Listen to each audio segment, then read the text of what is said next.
Hey guys, welcome to the Good Soil Collective. I'm Riann, and you found yourself on Good Soil. Yeah, we rockin' with the good soil, good soil, good soil. Yeah.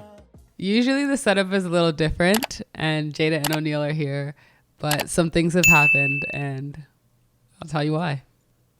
Unfortunately, my dad passed, and that brought up a lot of emotions and thoughts, and honestly, procrastination and laziness. I think that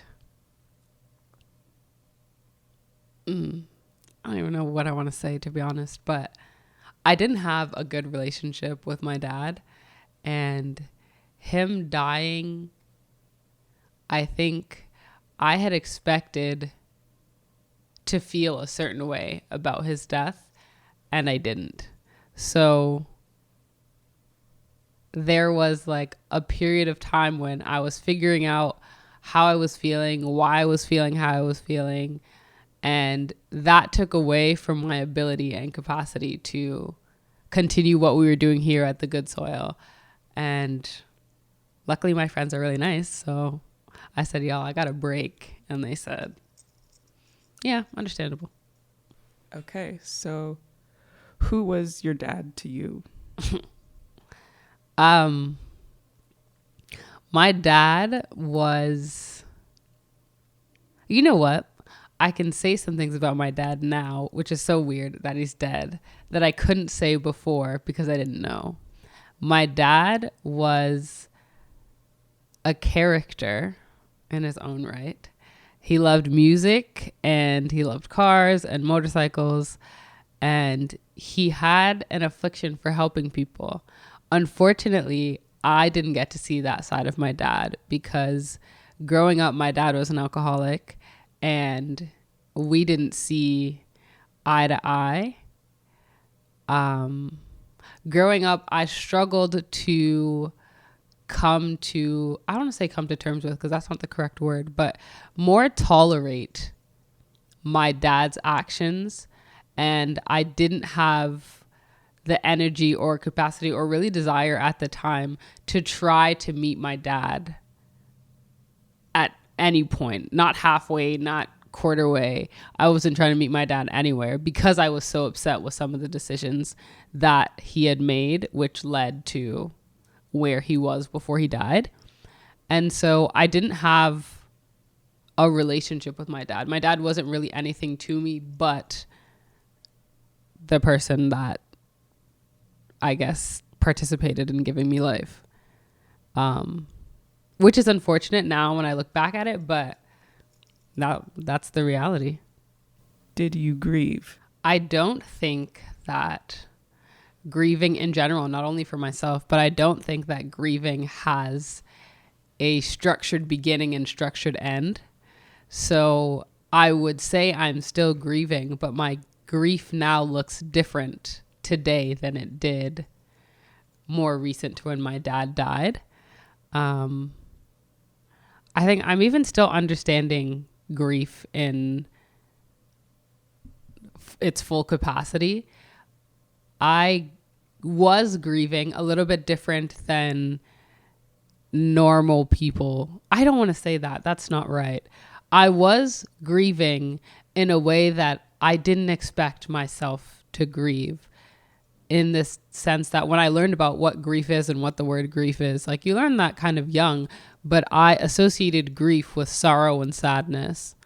And my grief in regards to my dad didn't encompass sorrow and sadness. It more encompassed unfamiliarity and transition. So it was, I wasn't sad that my dad died. I'm still not sad that my dad died. And my grief was coming to terms with the fact that the life that I had been living with the anger and frustration and just overall discontentment towards my dad, I didn't have a place to put that now because he was dead. So that was like a grieving period for me that didn't encompass sorrow and sadness. So I didn't think that I was grieving, or I didn't think I was grieving correctly. It was uncomfortable, but I had to go through it. I know now that I had to go through it to get to the type of grief that I experience now, which is more like adjusting and transition to, I guess, the life that I'm living now without my dad. So what is something that you realized or learned throughout this process? This experience with my dad, though tragic, has taught me about grace. I think I understood grace before this theoretically, but I was struggling to grasp a practical understanding of grace. And when my dad died, and I went through this like period of just being peeved because now I had to clean up after him. He died intestate. All of this work that I had to do. I was already doing work in myself to forgive him before he died. And now I felt like even from the grave, this man is like tormenting me and trying to bring me down. Doing all of that work, I felt like I had deserved almost like a period of relaxation, for lack of a better term, but my dad dying brought more turmoil and chaos. So I was struggling in forgiveness. But because he died and I had to clean up and I had to do all this, it forced me into prayer, because I then had to reach outside of myself for a lot, just for strength to stand, for joy in the melancholy spaces. And it helped me to begin to understand grace practically. And it helped me then to accept grace from God, because that was also something that I struggled with in a whole heap load of aspects of my life. So my dad's passing helped me to better understand grace. What's changing going forward? Going forward, what's changing is this podcast. We're I don't want to say we're back, because realistically we never left. We just took a little hiatus, but I took the time and the space that I needed to, I guess the word is grieve, but also heal, also learn, and the space to continue to do what we were doing, what we started, because we started something, but the space to continue what we started, it's here now. I'm able to do it. I have the capacity to do it, and we've been doing it. So stay tuned for the release of the rest of the episodes. But going forward, we're here. Who has God shown himself to be through this process? Ooh, that's a really good one. God was faithful through this process.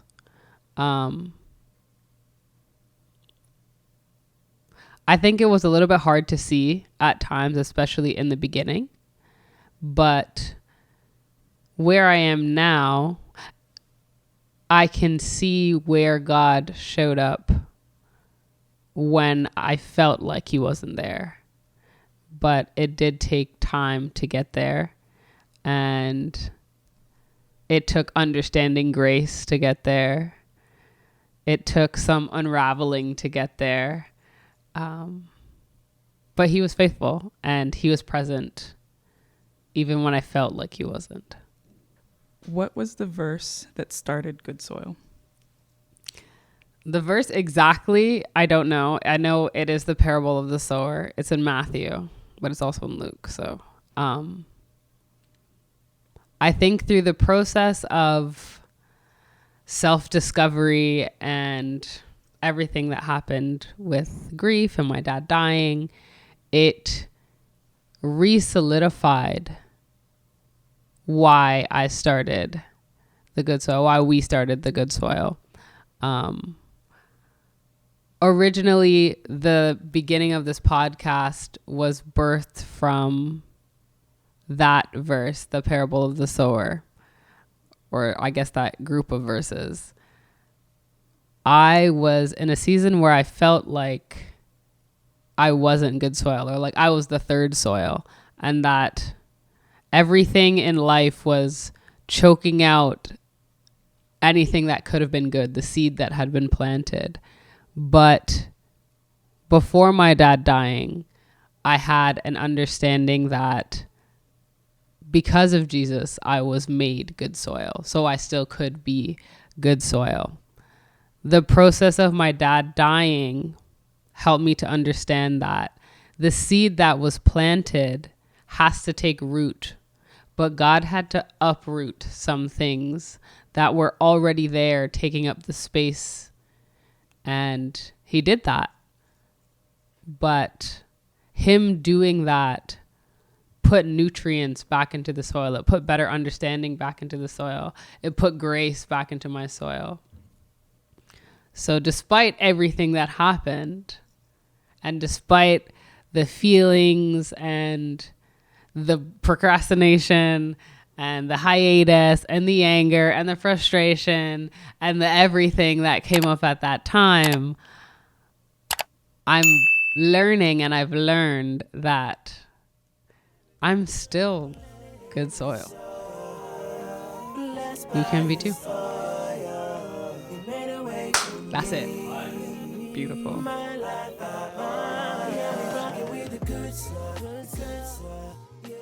Whoa, before we end, Yeah. could you share maybe just a happy memory you might have with your dad? Okay. The memory that comes to mind, when my dad retired, he used to be a police officer. And when he retired, he, for a period of time, became a school bus driver. And so we had a school bus for a little while. And when my dad used to pick me up from school, it was like right after his route of picking up all the other kids. So he used to pick me up on this massive school bus, but it was empty. It was just me and my dad in a school bus. Before, though, actually, he became a school bus driver, when my dad was working, he used to pick me up sometimes in the police car. So, Follow-up question. okay.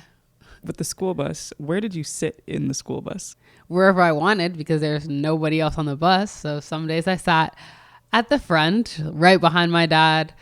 Some days I sat all the way at the back. Rosa Parks. Where did you sit in the police car? I always had to sit at the back because I wasn't old enough to sit at the front. And I think it was illegal, actually. I don't know if it's illegal or just like a policy thing, but I wasn't old enough to sit in the front when my dad was a cop. So I always had to sit at the back. Locked up. They wouldn't let me out.